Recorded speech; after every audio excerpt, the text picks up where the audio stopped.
Good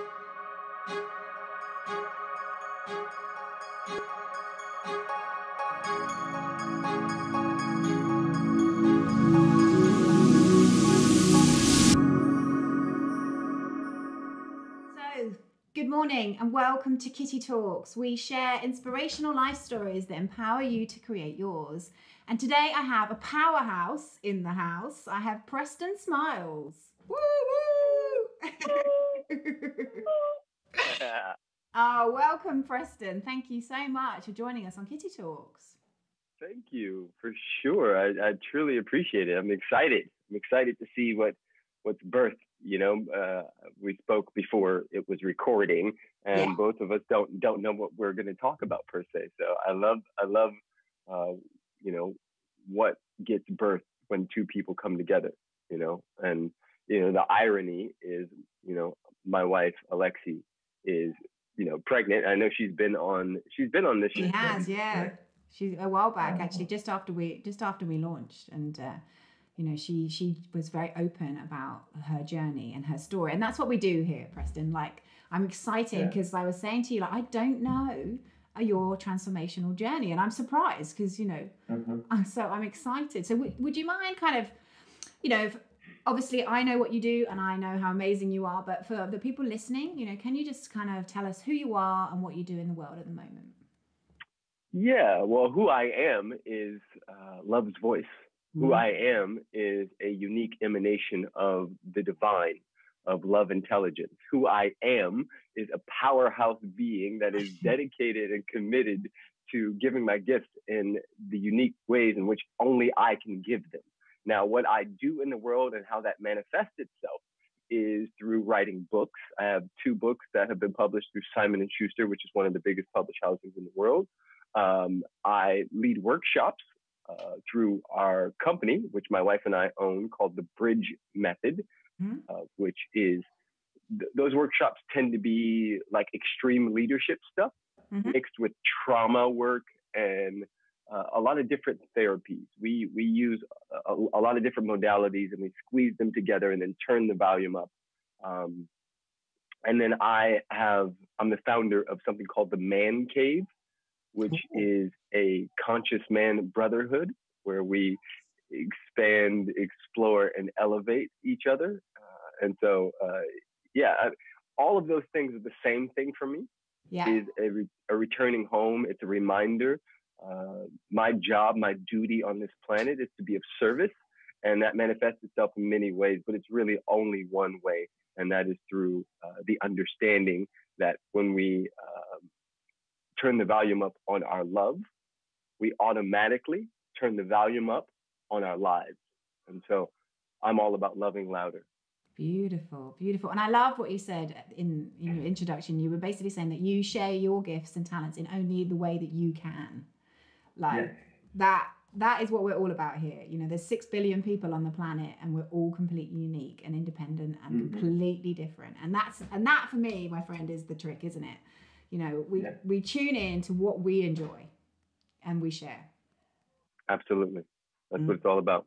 Yeah, I say all the time, start where you are, use what you have, do what you can, right? If you're playing that over and over again, start right where you are, use what you have, and do what you can, you win every time.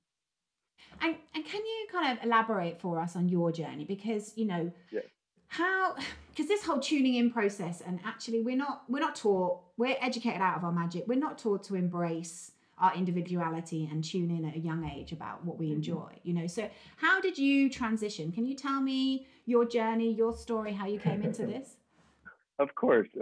And I'll give you sort of the cliff notes because I'm 37 years young, grown and sexy and chocolate, and so I've lived many lifetimes. And so I'll give you sort of the cliff notes of how I am in this position that I am now, which would be considered, I guess, a thought leader or an influencer. So at a very early age, my mother and father, my mother in particular, thought that something was off about her child. And so she started to get me tested I don't know if she thought I had autism or Asperger's, or I don't know what it was, but she started getting me tested. And I believe I was in the third grade, which was like 7, 8 years old, when, and I remember this clearly because, you know, as kids, one of your favorite times is recess. And so we'd go out and we'd play on the playground and play basketball and all of this stuff. And I was one of those kids that was like super popular, and I had all the newest clothes because my parents had money, and I could fight and I could play sports. And those are the most important things when you're like absolutely. a kid, you know, especially in a sort of Western macho driven society. So I was like, you know, king of the hill. And where did you grow up? In Los Angeles, California. Okay. In a little small town within LA County called Harbor City. And I remember it clearly because we all came back from recess and we sat down at our little desk, and, you know, it was about 30 kids in my classroom, and I knew all those kids because we all lived in the same neighborhood. And I remember them coming to the door and asking me to come out. And so I came and I walked up, and they said, "No, grab your stuff."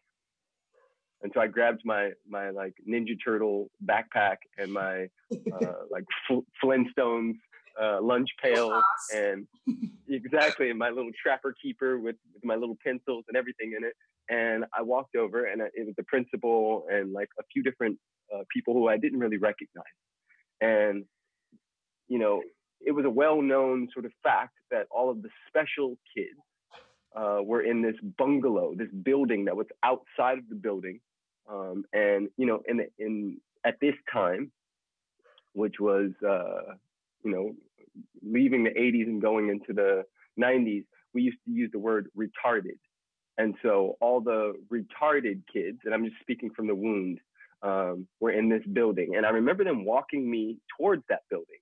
And as they were walking me there, my 7-year-old, 8-year-old consciousness was going through this process, this sort of out-of-body trauma, where I was going, am I retarded? Am I retarded? Am I stupid? Is that where they're taking me? And this little boy was going through it. And so they walked me over there, and you would have never known it because I didn't show it, because, you know, by the time you're 8, 9 years old in a Western culture, big boys don't cry. You're taught not to be a pussy. And, you know, I think pussies are awesome and beautiful, but that's a whole nother story. This is a nice show. You're asking me my story. I'm going to tell you from the perspective of the unintegrated masculine little boy, right? And so, but you're right. Even at such a young age, boys are not allowed to cry. You know, so no wonder they get themselves into problems like with not being able to show their emotions. Exactly. So they walked me into this class, and I immediately see 3 to 4 kids who were playing with blocks and drooling on themselves. And, you know, I'm 8 years old. I'm not a toddler. Like, I know the difference. And so they said, Preston, this is going to be your new class, and these are going to be your new classmates. And they didn't really explain while I was there. They didn't explain that on the testing that they did for me, that I scored out of the charts genius in certain areas, and, you know, like a 3-year-old in other areas. And so I made up a story that I was stupid, that I was dumb, that I was less than, that I wasn't as smart as everyone else. And this was a core trauma, a core wound that really has, you know, followed me throughout my life in so many ways. And so I share that to skip forward. After that, I began, and we're all guilty of this in some form or fashion, of seeking the approval of others. But after that, I kind of spiraled and began to sort of seek the approval through being dominating at sports. And anything my dad or mom deemed good or they praised me for, I turned the volume up on that. Anything that I believed that the students and my friends would praise me for, I turned the volume up on that. So if there was a bully bullying other kids, I would go bully the bully. If, you know, I was like a Robin Hood. And it was really interesting because by the time I was 11, I joined a gang. And so remember, this is 7, 8 years old. By the time I was yeah, I was 11. I joined a gang. I started smoking weed. When I was 15 years old, my best friend Scott called me to come out and hang and drink, and like we always did. And interestingly enough, this was the first time I understood intuition, Right. and I said no. Something in me said don't go, and so I didn't go. And every other night I had went. And I'm not sure in London if you guys did this when you were teenagers, but do you ever used to like yell shotgun to see who got the front seat? Yeah. Just call Yeah. it. You call it and you Yeah. like shotgun, you yeah. Or if you're me and my Yeah. sister, you just argue. Yeah, exactly. So Scott and I were best friends, and we used to always fight over the front seat of this blue Astro van that my friend Rudy had. But this particular night, because I said no, Scott got shotgun. And so they pulled up to a liquor store, and there was a disgruntled gentleman there whose girlfriend had just broken up with him. And he happened to have a semi-automatic in his car. And he looked at Scott and in the front seat, and Scott being a 16-year-old dumb kid, the guy said, "What are you looking at?" And Scott said, "I'm looking at you," beep, and cursed at him. And the guy got out of the car and shot him in the head and Jeez. shot everybody in that van that I was in the night before and the night before and the night before. And Wow. this literally shook me to my core. I also didn't know how to process it because at this time now I'm 15. And ladies, if you're listening, if you really want to understand your man, take notes on this story, right? I had an early trauma.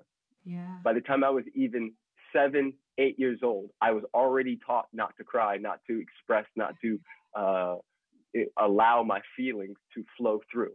Now I'm 15, Yeah. and something even bigger happened, and I still don't know how to process it. And so that ended up, I asked my father, could I leave? I got so scared. He said, "Where do you want to go?" I said, "I don't care." He said, "I have a friend in Pennsylvania, across the country." So I'm in California at this point. He said, "I have a friend in Pennsylvania who said she would take you in if you want to live with her." And I said, "Please." And so I got off a plane, and there was a sign with my name on it. And this woman, Shirley Russell, who to this day, she's my mother. She literally sat next to my mother at my wedding. So when Alexi and I got married, I had both of my moms sitting there. And so Shirley took me in, and she just happened to live. And I'm going to end the story. There's a lot more to the story, but I'm going to end it right around here. She took me in. She just happened to live within one of the wealthiest counties of Pennsylvania. And I'm not sure if you've ever seen the show Fresh Prince of Bel-Air. Yeah. Oh God, I used to love that show. Yeah. Will Smith. Yeah. Yes, exactly. So I was that, but in reverse. Oh, that was you. Yes. So he came from Philadelphia, which is in Pennsylvania, to Bel Air. Yeah. I went from Los Angeles to Pennsylvania. And I remember the first day I got to this school, we pulled in and there was like BMWs and Mercedes and like everything was like super clean, and they had state-of-the-art football fields, and everything was just amazing.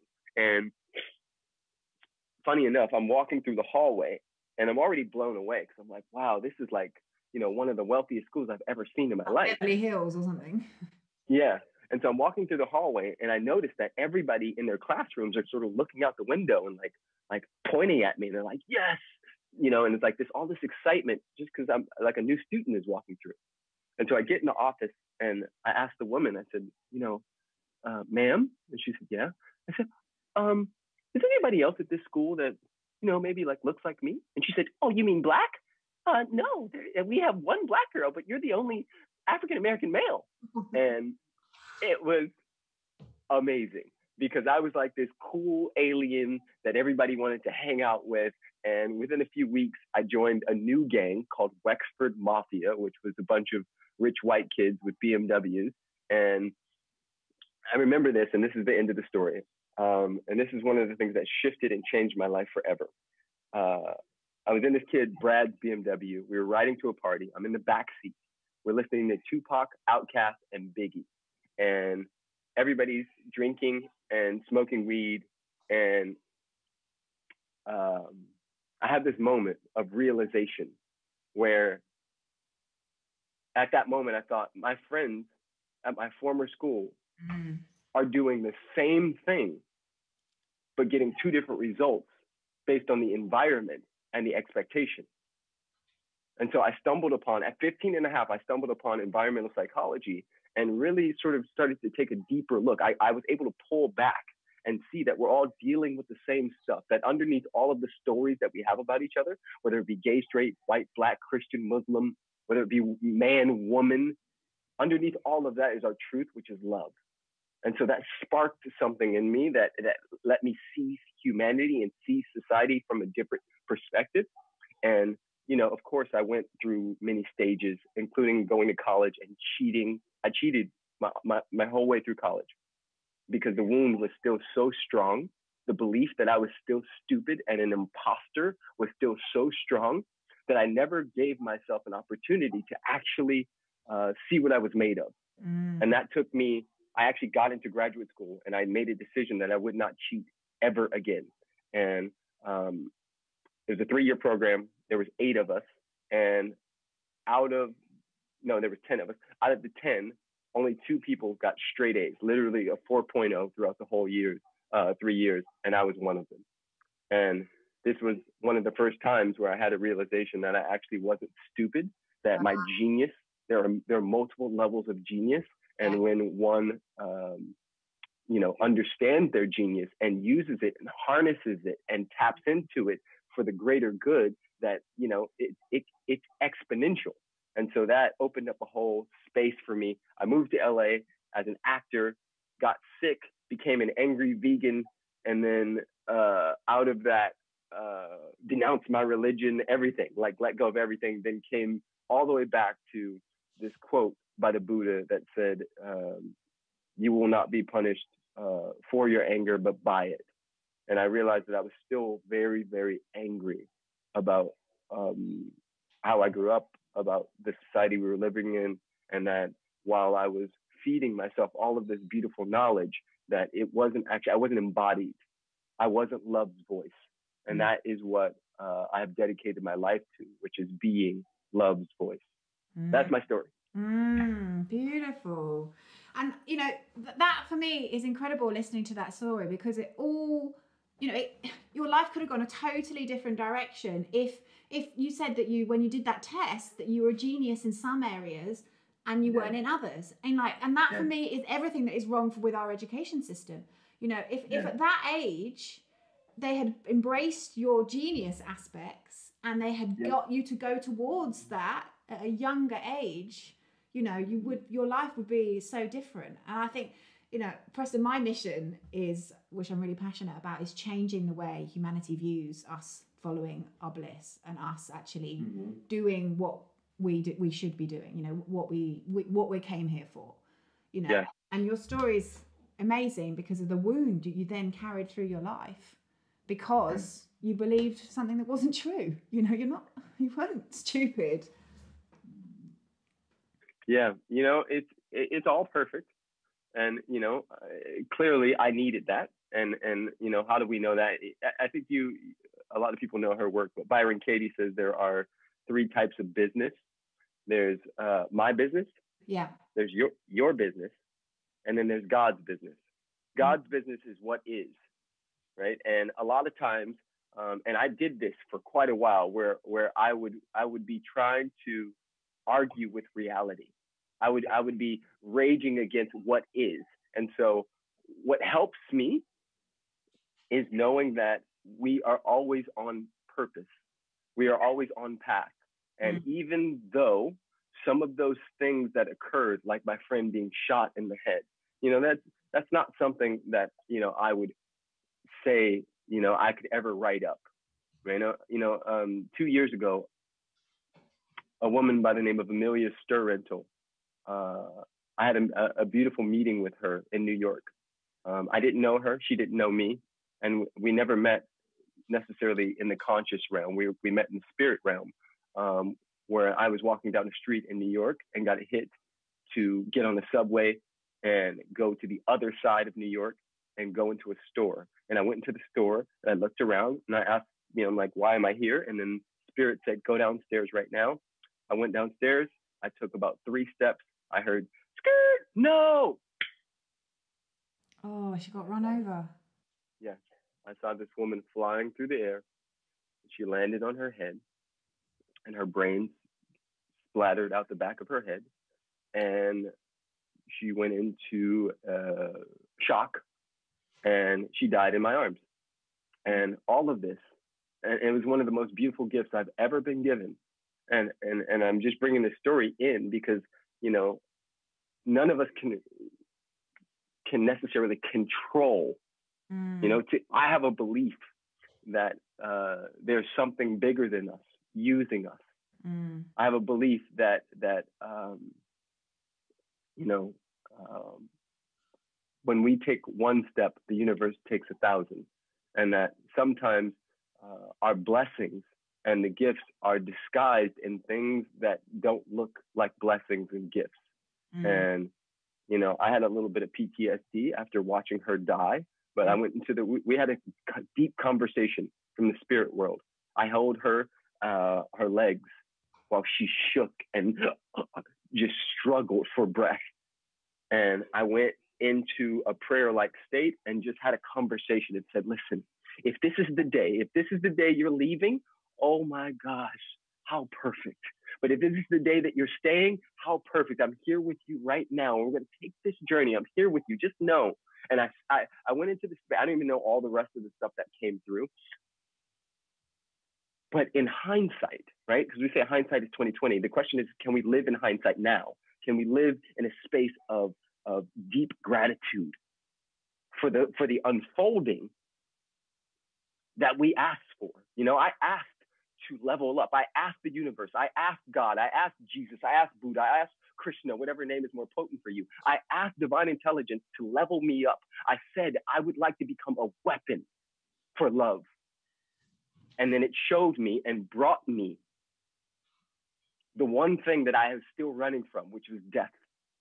And it gave me the gift of seeing somebody, of seeing how precious this beautiful life is. And so I believe that all of us, Kitty, you, me, everybody listening to this, is all living in one of those right now. The question is can we fix the goggles in such a way that we can truly see with the eye behind the eye what is really there, which is the hand of the universe orchestrating the whole thing in our favor.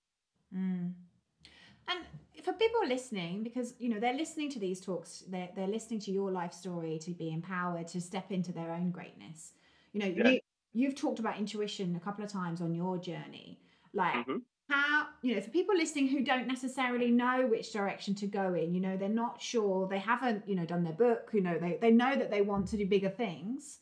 Like, how can they kind of tune into that intuition? Like, what is it that you do? Yes. So, so there's something, I have a belief that in first thought is usually the one that's the truth. The second thought is usually doubting the first one. The third thought is like, are you kidding me? Yeah, don't even go there. No. Fourth thought is like, brain just kicks in. Exactly. Yeah. Now we're on a whole. Now we're keeping you safe. Yes, exactly. So for me, it's you know, intention, right? We start with intention, and then we immediately jump into aligned action. That means doing the thing that scares you the most.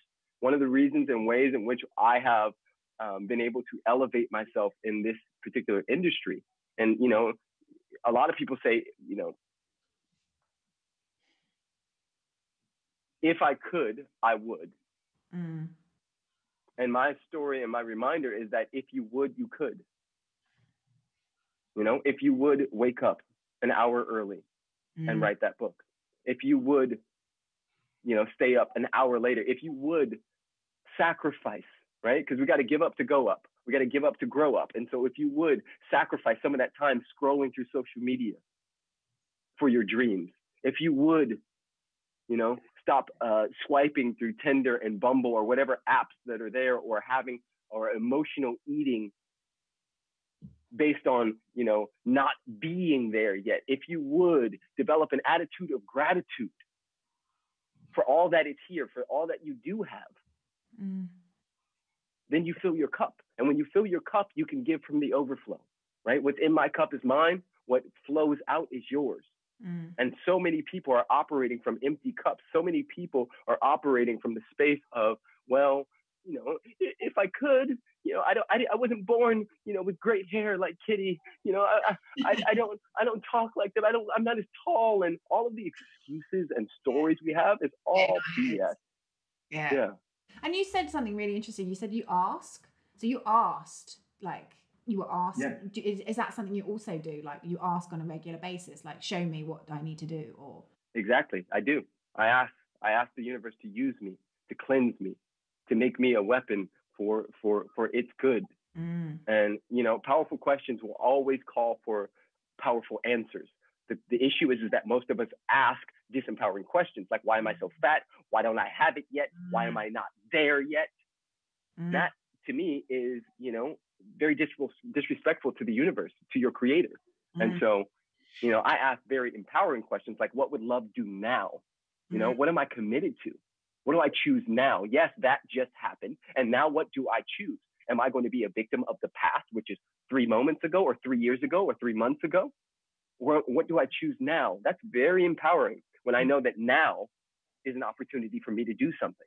And it's such a simple shift, isn't it? Like we do, I think human nature, and like we are designed to keep ourselves safe. You know, our unconscious is wanting to keep us small and wanting to keep us safe.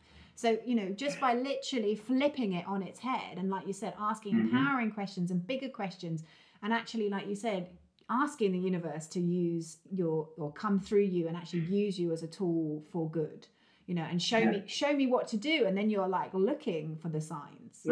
Exactly. And they're everywhere. They're everywhere. Everywhere.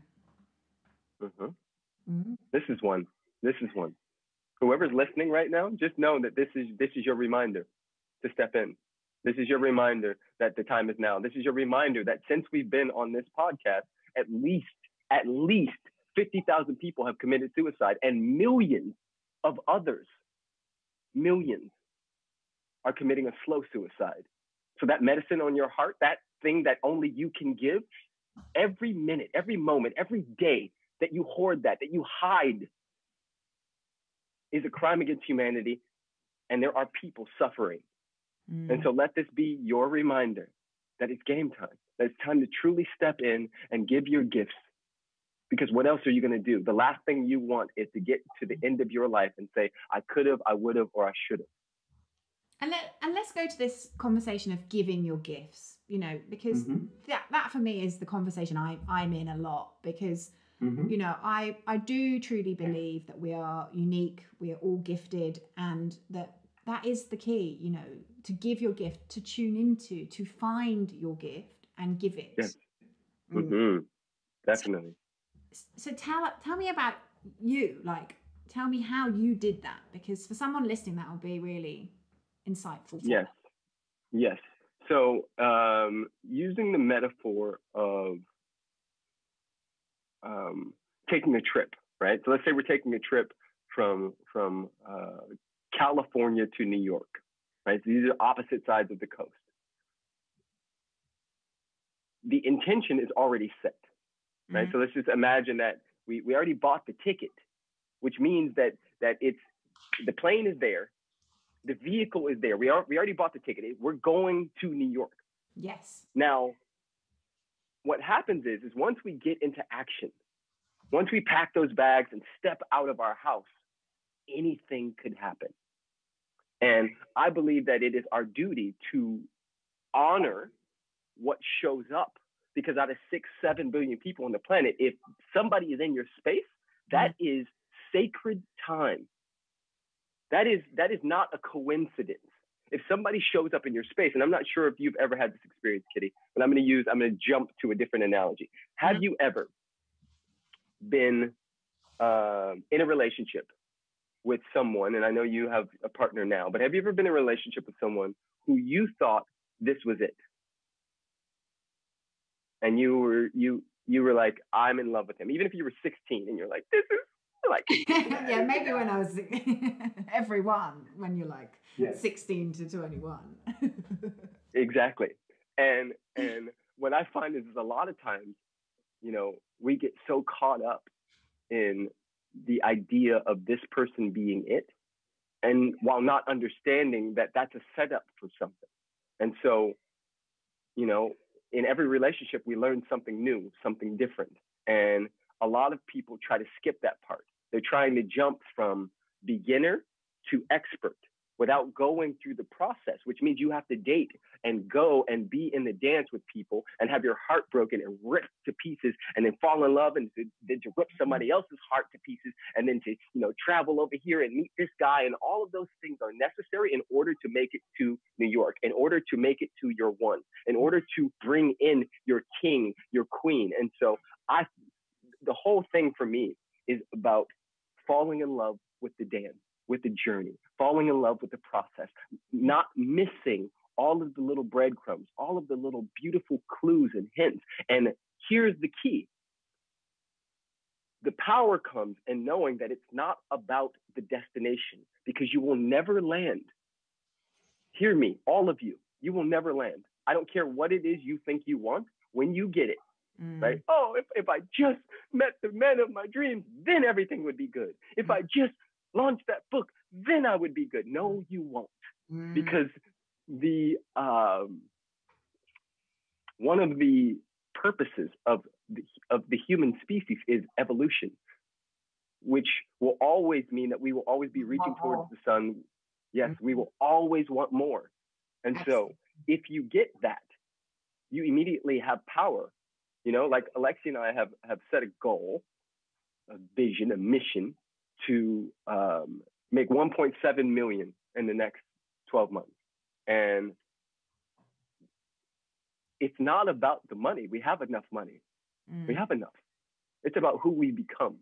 It's about where I need to go in my own consciousness. It's about where I need to go in my own psyche in order to create that. Because of the story called Young Black Boys Are Not Businessmen.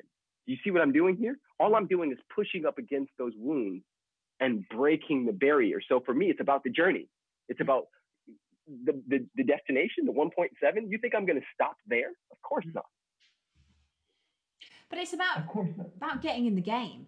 I think our brain just wants to take us out of the game before we've even started. And I love the analogy you use, because actually life doesn't change. It doesn't make any difference whether you've got the book deal, the more money, whatever else. The trick is now is to be in the game today and be using and enjoying your life and doing what it is that you enjoy, because that is what compounds. And that exactly. That will, like you said, you can't just jump from A to D. You have to go through the process, and you have to learn. Exactly. And another important thing about this whole journey is really knowing that direction is much more important than speed. A lot of us are rushing. We live in this society where everything's going so fast, and we think we need to go fast too. But if you have direction, right? You think of the tortoise and the hare, right? Just one step at a time, being present with what is. Being present with what is.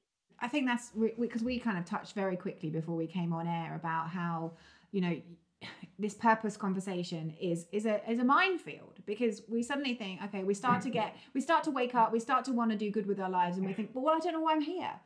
And actually, the purpose or your purpose or why you're here will be slowly unveiled to you in a breadcrumb. Exactly.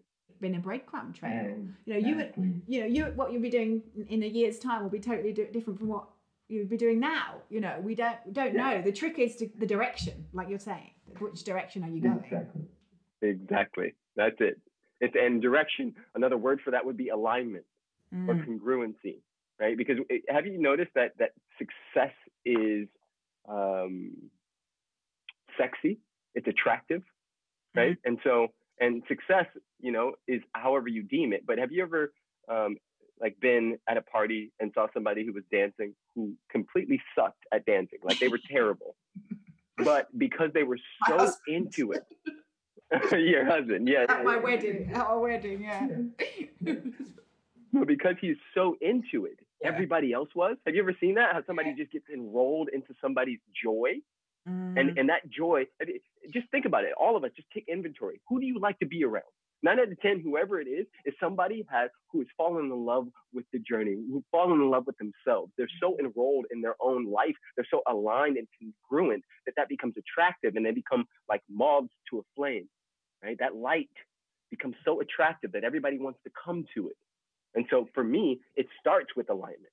It starts with that, because if I'm out of alignment and I have my ladder up against a wall that is not my wall, and I'm, making my way through corporate, banking or whatever the case may be, because I'm trying to make the money so that I finally am approved of by mommy and daddy and society. I'm a good citizen and a good son and a good daughter, and I gave my parents good grandkids and all of these things. It's all so much BS, right?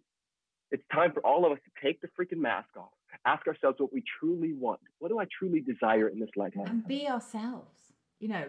What you're saying there is someone who's successful in like they're being attractive because they're being themselves, Yes. And especially I think in our industry, it's the kind of smoke and daggers, one thing out on the outside, one thing on the inside, and that's authenticity. You're the happier you are, the more you are yourself. Like you said, you take the masks off, the more attractive you become. 1000%, for sure.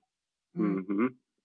So for people listening, they're inspired, they are deciding that they want to serve, and so advice would just be to essentially, head in the direction of things that light you up, head into the direction of the highest excitement and see what unfolds. Yes. Yes, but even more detailed. My advice would be to set a date, burn your boats, set a date. One of the things that really supported me, because it's really smart, and I'm not sure, a lot of people don't understand this about business. Businesses can go, like, they can, go out of business if they receive too much too fast. And what I mean by that is, like, Preston, even 6 years ago, right? So, I'm 37. The 31-year-old Preston thought he was ready, and he wasn't. He was in the game. He was in process, but he wasn't ready. And so what I did was I set a date. I put a date on it. I said, you know what? I'm not ready yet. It's really smart. Take inventory. Don't, a lot of people either underplay what they are or they over, I'm so ready to. No, you're not. Go literally get in the gym for a few years and then step out. And so one of the best things you could do, let's just say one of the listeners here is working at a job they absolutely hate. First piece of advice, make that job super fun. Set a date and then make it fun up until that date. Like, literally say, I'm going to give 130%, because I know that on September 20th, 2018, I am gone no matter what.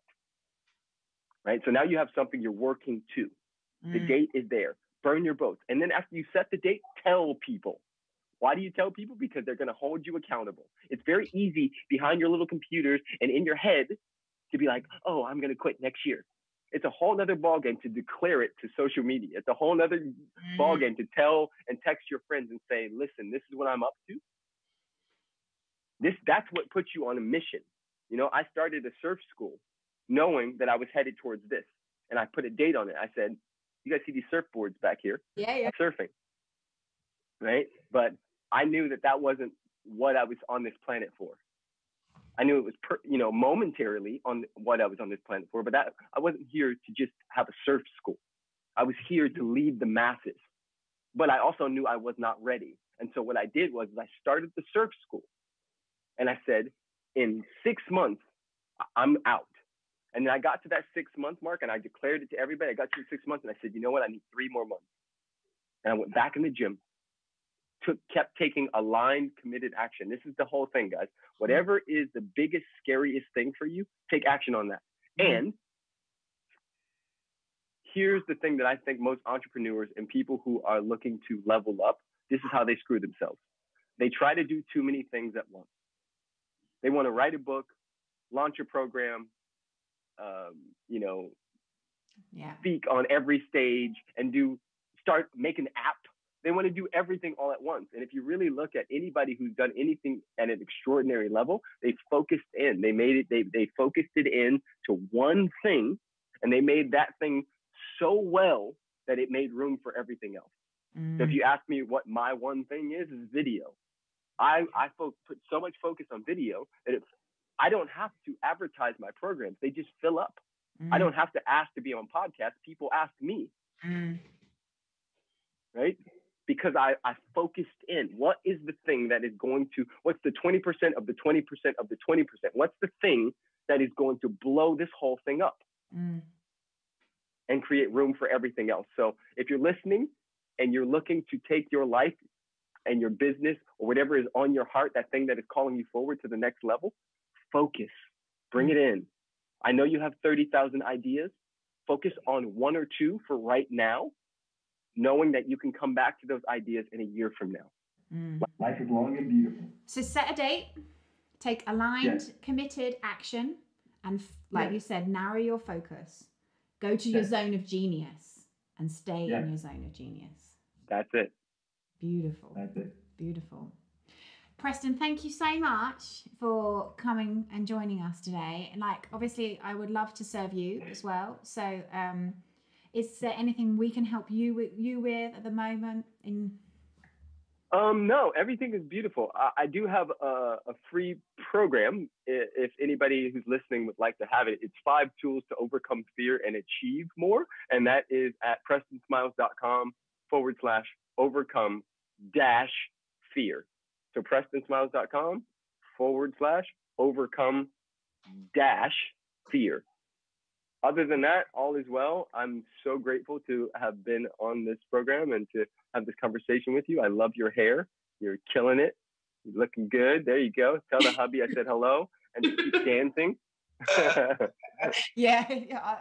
a shame. I'll get you the video footage. It was quite entertaining.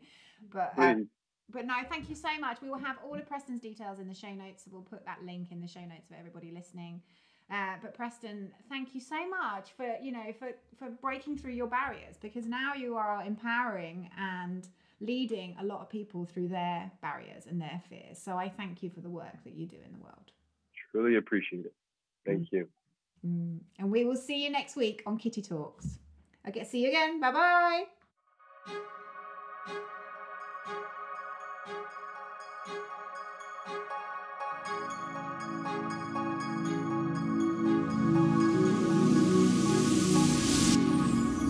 Thank you so much for listening to Kitty Talks. Be sure to head over to our kittytalks.com website and become a member of our exclusive club, and you'll get free interviews and access to our private Facebook group, exclusive webinars and secret success interviews. See you there.